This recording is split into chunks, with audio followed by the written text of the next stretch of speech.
Good morning all of you. Welcome to English grammar class. Today we are going to discuss about auxiliaries. There are two types, primary and modal auxiliaries. In the last module we discussed a bit about auxiliaries and its functions. So let's start with the function. What are the functions of auxiliaries? We can see that auxiliaries give structure and complete the tense and complete the meaning of the verb. Suppose if we write a sentence like she is studying. There the verb part is studying. It is verb. But it can be divided into two parts. The first part we call as auxiliary and the second part is called as main verb. Yeah, principal verb. Okay. We can see that is, what is the function of is here? Suppose if we change is into was or any other form that instead of she, if we are just writing it as they are studying or they were studying. She is studying. Can we change it to past as she was studying? When was is applied over here, simply if was is applied over here, the tense of the sentence is changed. That is studying is present continuous tense. Then when we add was studying, the sentence changes into past continuous tense. That means the tense of the verb is decided with the help of auxiliary verb. First, the second one, we can see that when is changes into was, the tense is changed and its meaning is also changed. Is studying, now it's going on. Was studying, it says about a past event which was continuing. So the meaning is changed and tense is also changed. Along with that, we can see one more thing is there. The sentence structure, the form of the sentence is also changed. The structure of the sentence is dependent upon its tense. So when the tense is changed, the structure is also changed. So that's why we can see that an auxiliary, when an auxiliary is applied in a sentence, it has major three functions. It decides the structure, tense and meaning of a sentence, or even mainly the verb, the meaning, structure and tense of a verb. And when we discuss about modal auxiliary, we can see that one more use is added with modal auxiliary. Along with these three, we can see one more case is added, one more case is applied. What is that? The mood of the speaker. What is the mood of the speaker?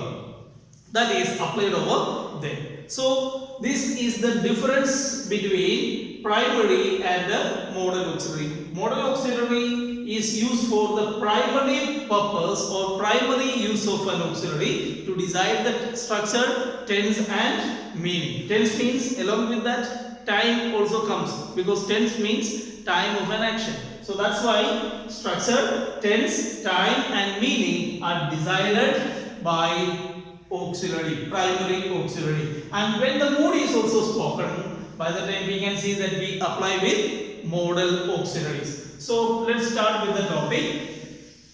We can see that there are basically four forms of primary auxiliaries. So the forms of do has do, does and did. Three basic forms are there. With do, the forms of be has five forms: is, are, was and were. Then forms of have has three: have, has and had. Then the next one is will. It has two forms: will and shall. So when we take these forms, we can see that there are total 13 primary auxiliaries are there in English. So the primary auxiliaries meant to say about structure, tense and meaning. So we can see that how these particular auxiliaries are applied. We will just discuss the detail while we discuss with tense. For example, I study English. Instead of I, if we apply she, the verb changes, study changes into studies. What is the difference between these two sentences? What is the difference? So first you can see that it is visible, it is clearly seen. One is study and another is studies. Except that the subjects are changed. In the first sentence it is I.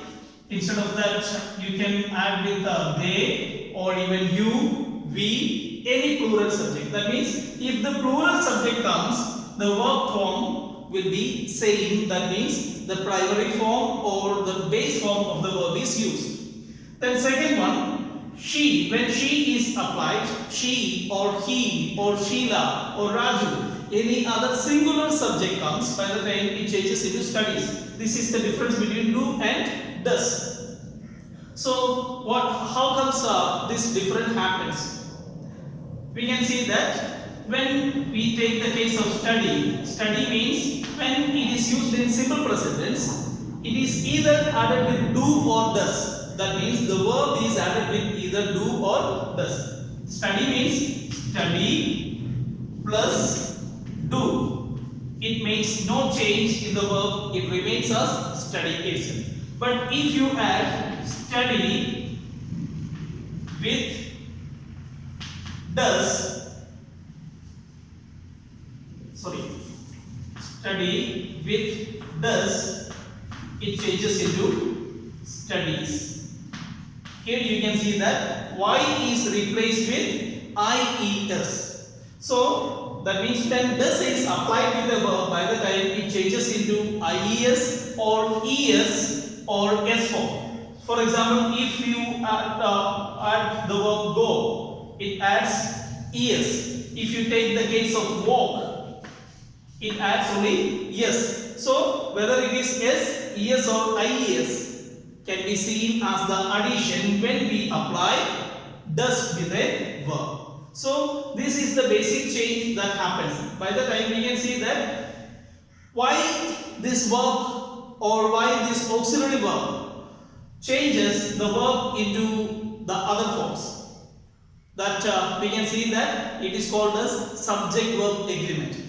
That means if the subject is singular, the verb must be singular. If the subject is plural, the verb must be plural. This is what we basically call as subject-verb agreement. This subject is plural, so that's why the verb also should be plural. Here, she, the subject is singular, that's why the verb also is made singular. So here you can see that the subject is, according to the subject, the verb is getting changed. For this purpose, we use primary auxiliaries. That means, that's why I said that the structure of the verb is decided with the help of auxiliary verb, and the tense is also decided with the help of auxiliary verb, and the meaning also gets changed according to the use of the auxiliary verb. So this is considered to be the primary use of auxiliary. So when we will discuss further the rest part while we discuss tense, and we have to just pass on with modal auxiliaries.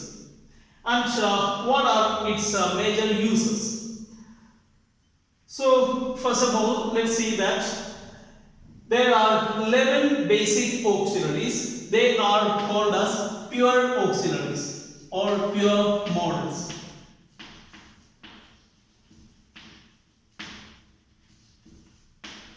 So this 11 I have just taken out shall and will because it is added with primary auxiliary. That's why we can see that there are basic 11 auxiliaries are there. They are called as pure modal auxiliaries. I will discuss that what is the difference between primary and modal auxiliaries first. We can see that primary auxiliaries will be using for this structure, tense and meaning. But at the same time, modal auxiliary communicates the mood of the speaker. Here, the importance is given upon the mood of the speaker. Okay, suppose if you take the case of can, what are the uses? It says about abilities and grants permission, then says about possibility and suggestion. For For example, if we take the case of can as ability, I can climb a tree. That shows that my ability to climb a tree. That means I am capable of climbing a tree. I am able to climb a tree. My ability is shown over there. If you say that she can come tomorrow, she can come tomorrow, that says about a possibility. It can rain. So seeing the clouds, anyone can predict, anyone can say the possibility. So that in future, whether something is going to happen or not, that we usually say as possibility or prediction. So for predicting something we use can. It can rain. It is a prediction. Then you can come in, giving or granting permission to someone. So when the teacher is taking the class, someone else is knocking at the door and asking permission to come in. May I come in? So this is the usual way. It is the formal way of asking a permission by using may. But the teacher can give the permission as yes, you may. In other way also it can ask the permission. Ma'am, can I do this? So when the student asks the same, the teacher grants permission also. Yes, you can. So when you would be asking permission, but asking permission with the help of can is considered informal. Okay.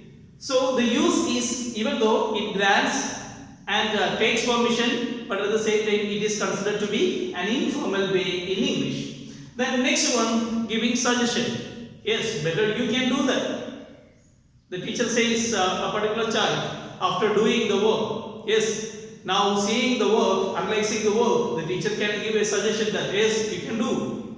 So next time, instead of other person, you can do it. So giving a suggestion. So these are the major uses of can.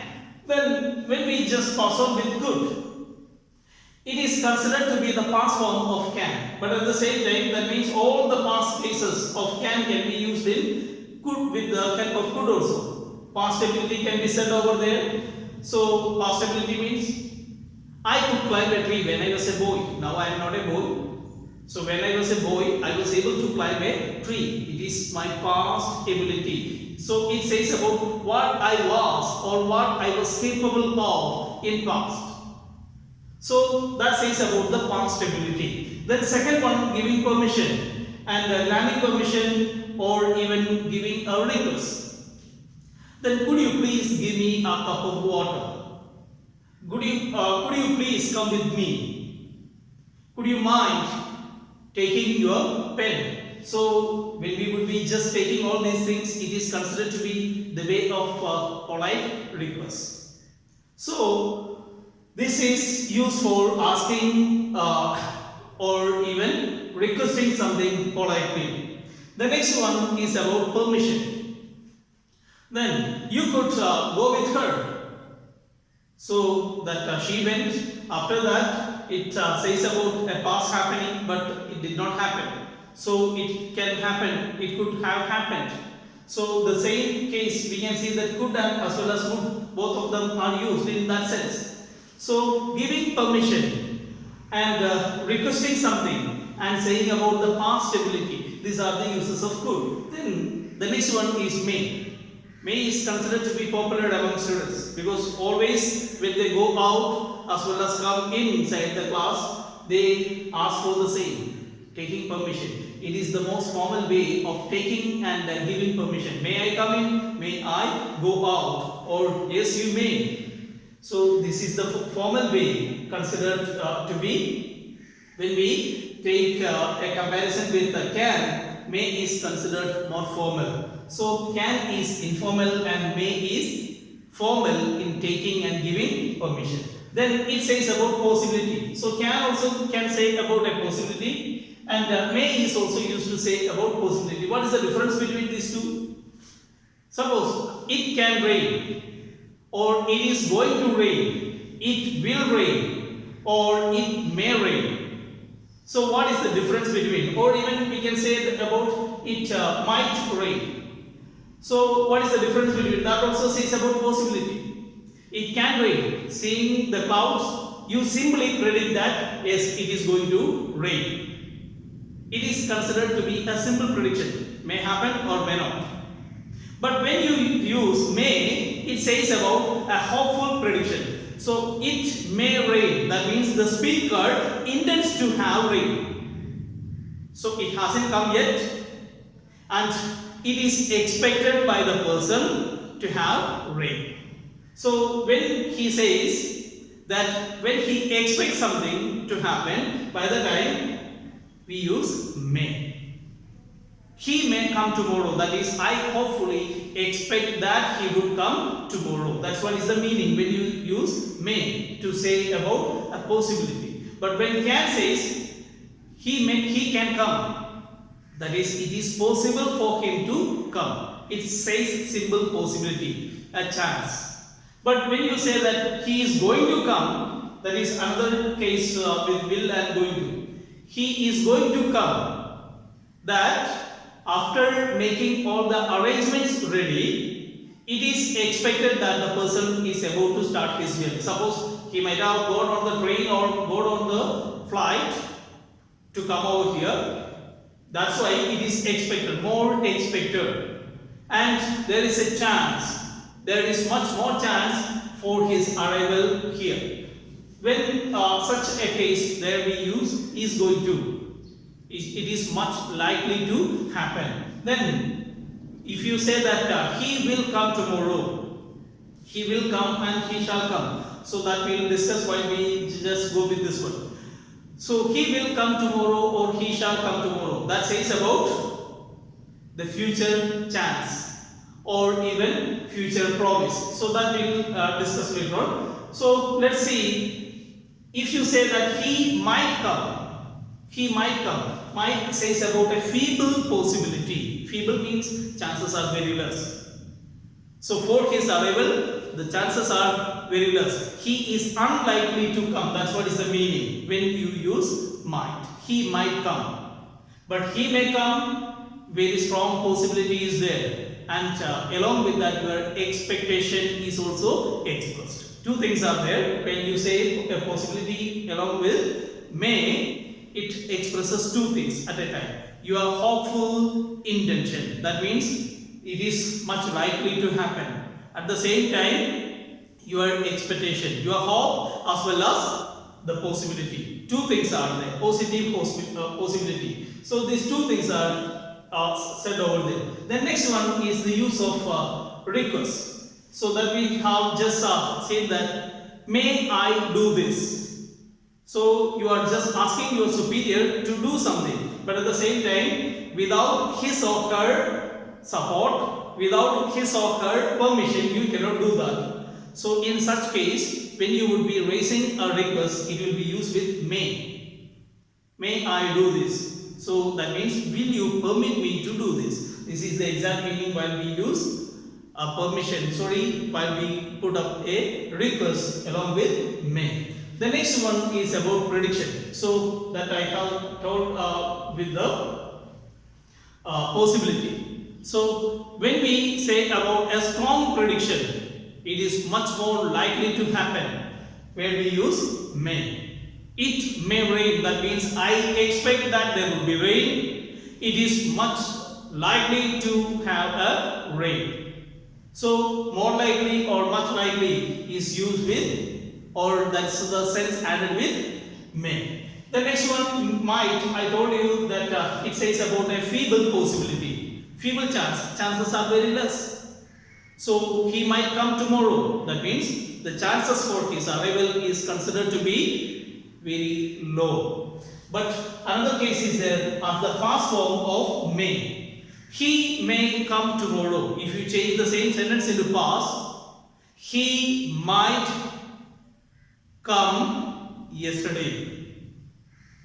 So otherwise might have. When might or might have is added, by the time it changes into past form. So it can be used that he might do this. He might do this, or he might have done this.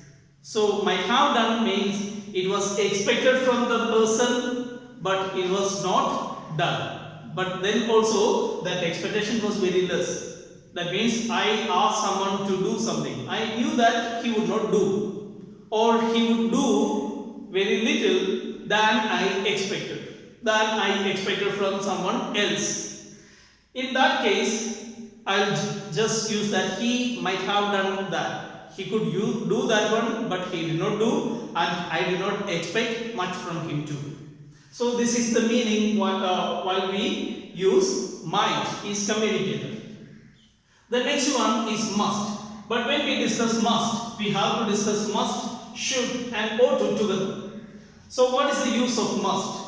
Must is used to say about necessity. It is used to say about an advice, and it is used to say about the possibility, a strong possibility. So what is the case of must? When we say that you must do the work, it can communicate to any three of this meaning. You must do this. That means I advise you to do this, or it is necessary for you to do this. It is needed for you to do this. Okay, a strong possibility. That means it is something compulsory to be done. Then should is also used for the same advice, a strong prediction and obligation. Ought to is also said about obligation and advice. So when we say about the necessity, we can say that must is considered to be stronger than need to, because need to also says about necessity. You need to do this one. The meaning of the use of need to show the necessity of doing something. But at the same time, it is intentionally as well as very much necessary to be done. In that case, we use must. You must do this means it is compulsory for you to do this one. Okay, a tone of compulsion is added with must than or in comparison with need to while we discuss necessity. You need to do that one because it is necessary for you to do this one. This is the meaning of need to. But when you say that you must do that, it is a strong necessity for you to do this one. It's a strong or it is compulsory for you to do this one. This is the meaning while we add must.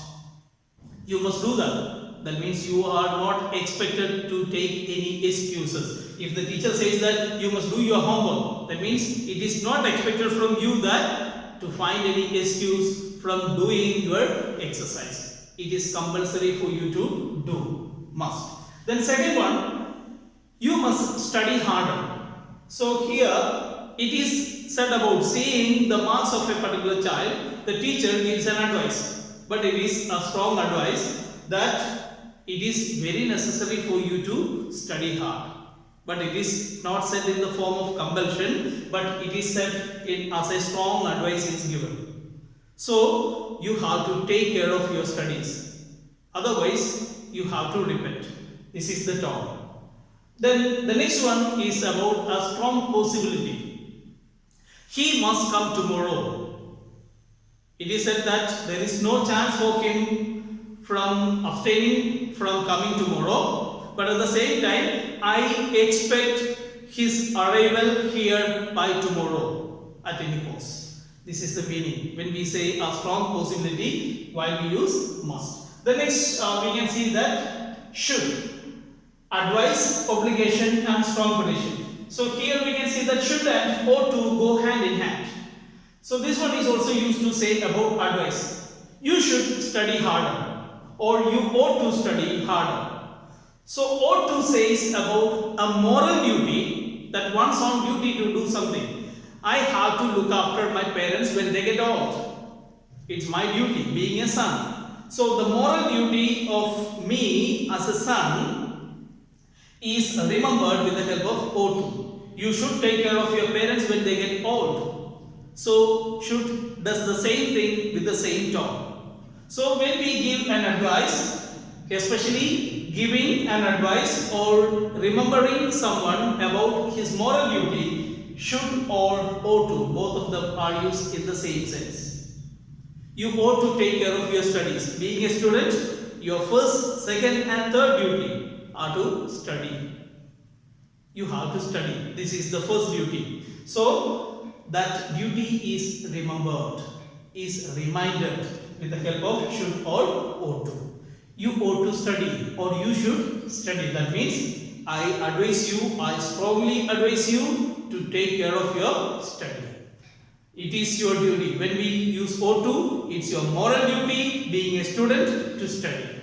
So first one, you should study, that I advise you to study.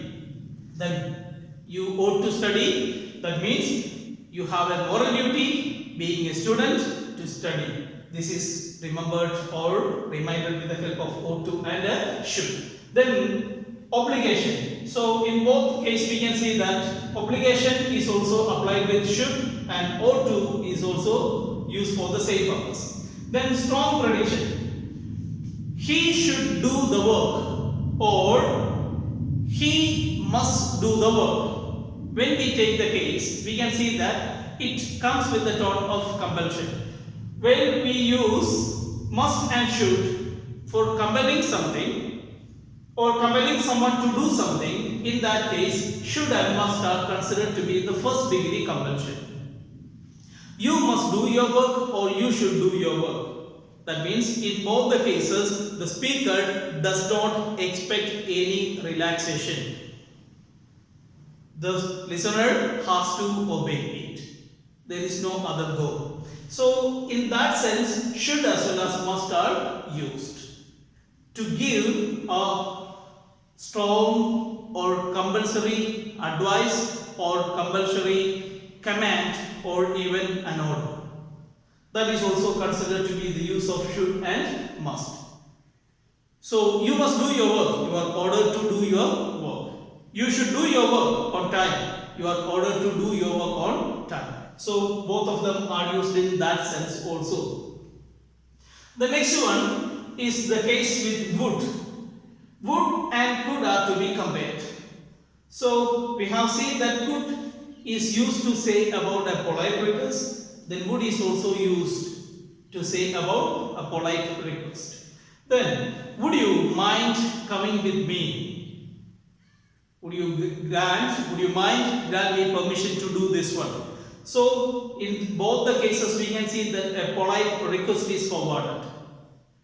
So, there, when we ask some persons likeness or unlikeness or otherwise his preferences, in that case also we can see that would and could are used.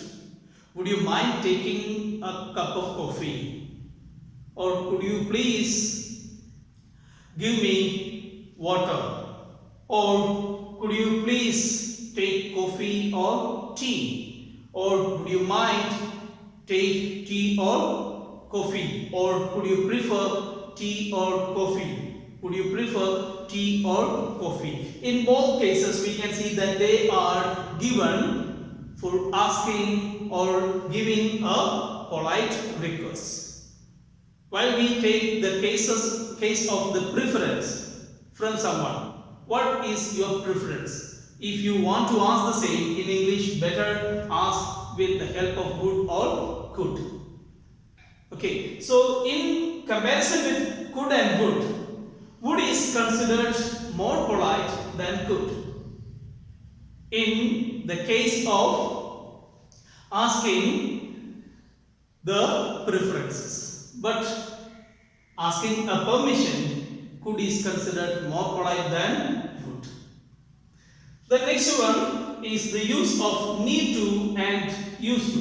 Need to, used to and dare to. These are the three remaining.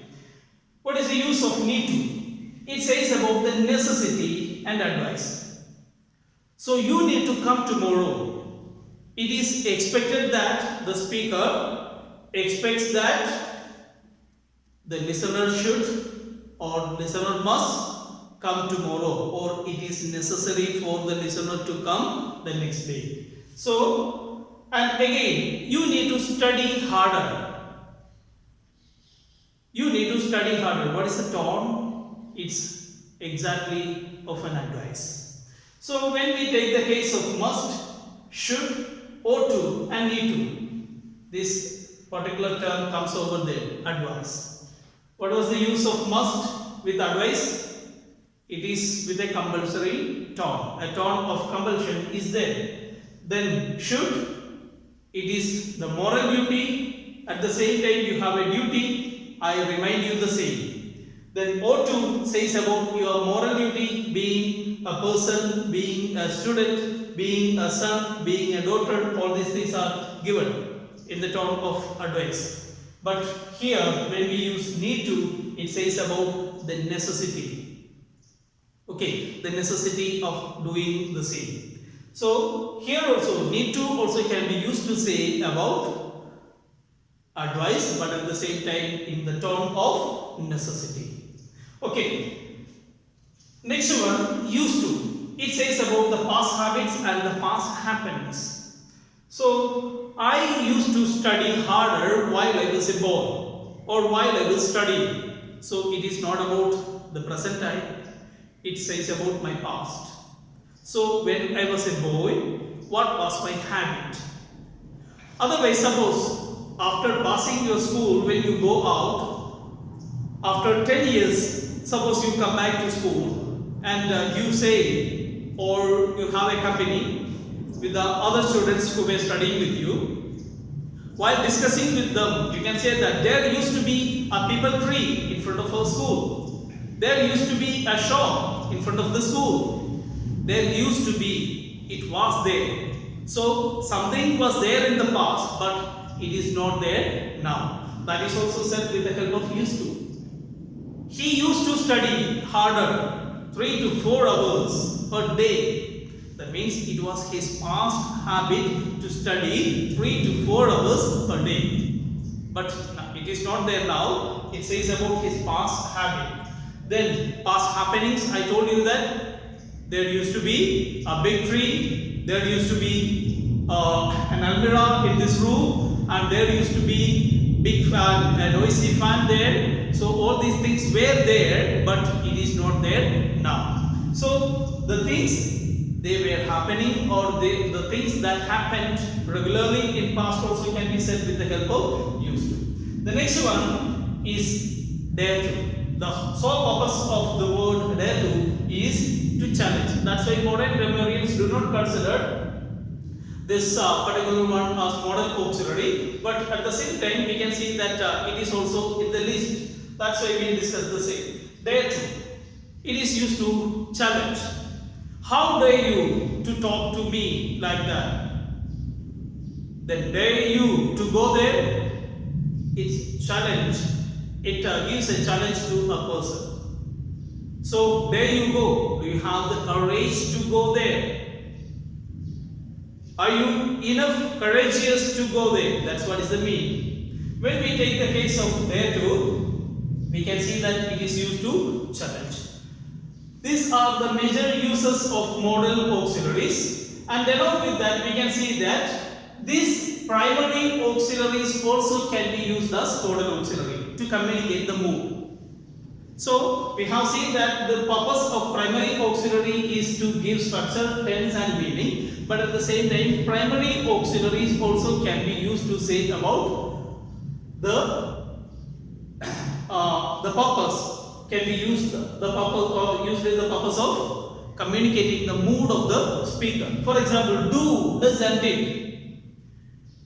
So we have seen the use I study English. Their study is added with do, but at the same time it is considered an unseen auxiliary. These three are considered or called as unseen auxiliaries because they are not directly seen or directly present in the same form in a sentence.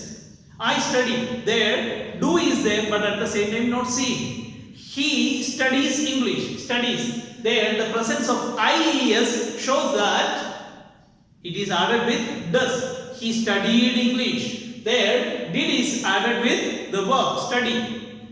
Then the verb changed into study. This is the primary use of modal auxiliary of do, does and did.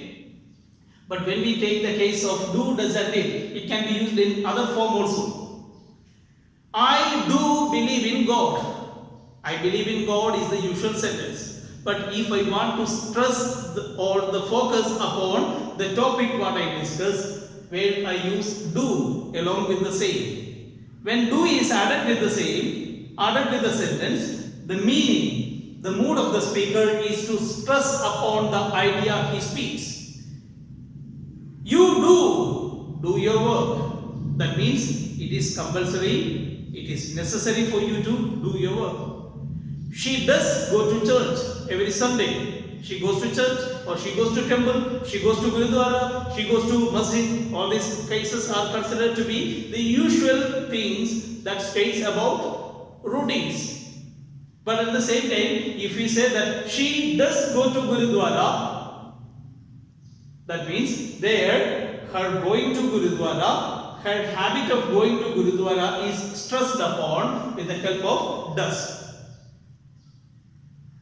He did study his portions every day. He studied his portion every day is the usual case. It was his habit.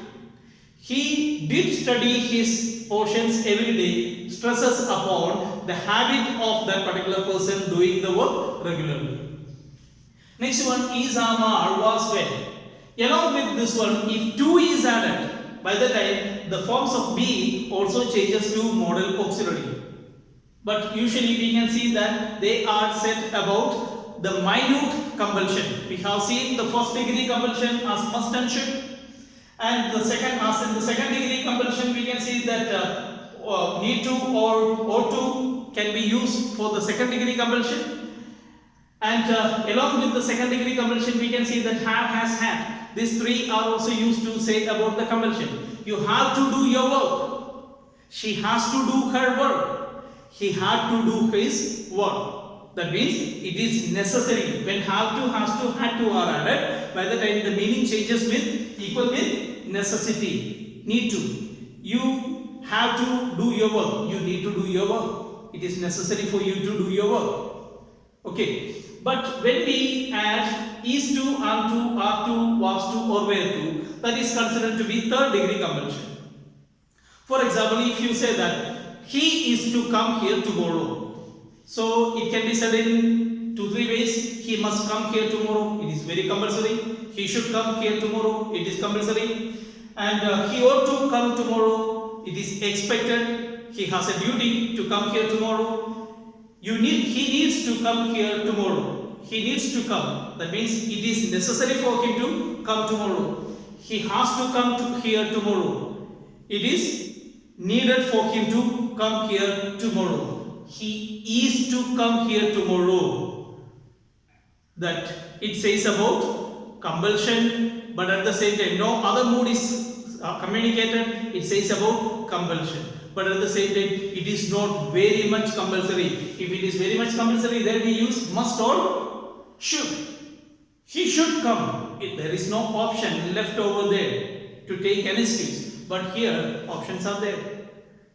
That means if there is a possibility or better, he should be here. Better, he has to come. Or better, he is to be here. So, I am to do my work. I am supposed to do my work. That's what is the meaning. It is expected from me to do my work or time. Then they are to do their work. So it is expected from. It is necessary for them to do the work. So he was to or were to. That says about the past case, past compulsion. But it was expected but did not do. Okay. But it is not as we say that could or should have. He should have done his work. It was much more expected from him to do the work. It was very necessary for him to do the work, but he did not do at all. Then he must have done it. When have is added with should or must, by the time it changes into past form. He must have done the work. Must have done means it was very much expected from him to do the work. It was very much duty of the person to complete the work, but he did not do it at all. But when you say he was to come, he was to do, he was to complete the work. They were to do the work, but it was expected. It was supposed to do the work, but they did not do. So, when you take the case of will and shall as the last case, as the model auxiliary. So, saying about the future is the common use of primary auxiliary. It says about future. I shall do my work, or he will do his work. There we can see that I is structurally, but in spoken English we can see that nowadays will and shall are interchangeably used over there. With I and we use shall, and with other singular subject like any other, whether it is singular or plural, she, he, it, that, or they, you. In any of this case, we can see that we usually use will. Okay, this is the common case or common use of shall and will. With I and we or with the other subject will. If we use shall with I and we, the meaning is about the natural happening or natural possibility of happening something in future. Future means itself is prediction. You can see that Englishmen do not believe in future tense. If they have something sure to happen in future, they predict, they say the same thing in simple present tense. Or it is likely to happen, that can be communicated in present continuous tense. He is going to come tomorrow, he is coming tomorrow, in this two way, in present continuous tense. And he comes tomorrow. The school reopens on 21st May or 1st May or 2nd May, like that. If you say with simple present tense, it is sure to happen after taking a strong decision. After deciding something, the decision is declared in simple present tense. So that's why simple present tense is considered to be much more stronger than any other tense to communicate about a future happening. Then second one, present continuous tense. There are possibility of happening, chances of happening. So that is communicated in tenses. So we will discuss that along with tenses. Here we can see that with I and we, if shall is used, it gives a chance of happening in future. I shall do my work. It is natural that if there is possibility, if there is chance, if everything is fine, I am going to do my work. Then if we use they will come tomorrow. That is also a chance. If there are buses on time, or if the train comes on time, or if the vehicle comes on time, they are expected to come. So this says about expectation or future happening. But when we say about determination or promise or suggestion, the tone gets changed. Suppose along with we, if we use will, we can see that the meaning changes to something else. I shall do my work, it is a usual thing, but if I say that I will do my work, that says about my decision. I will do my work means I have decided to do my work, or I am going to do that work. So that determination, my decision to do something, is declared by interchanging of will and shall. If we say that he shall do that work, there he did not take a decision, but I have taken a decision upon him. So that it is something compulsory for him to do. The teacher says that Sheila shall teach about tenses tomorrow in the class. So there it is said about the teacher's determination, teacher's decision to make someone to do something. So Sheila shall take English grammar class tomorrow. That means the English teacher has taken a decision to use that particular student to take or to make a class tomorrow.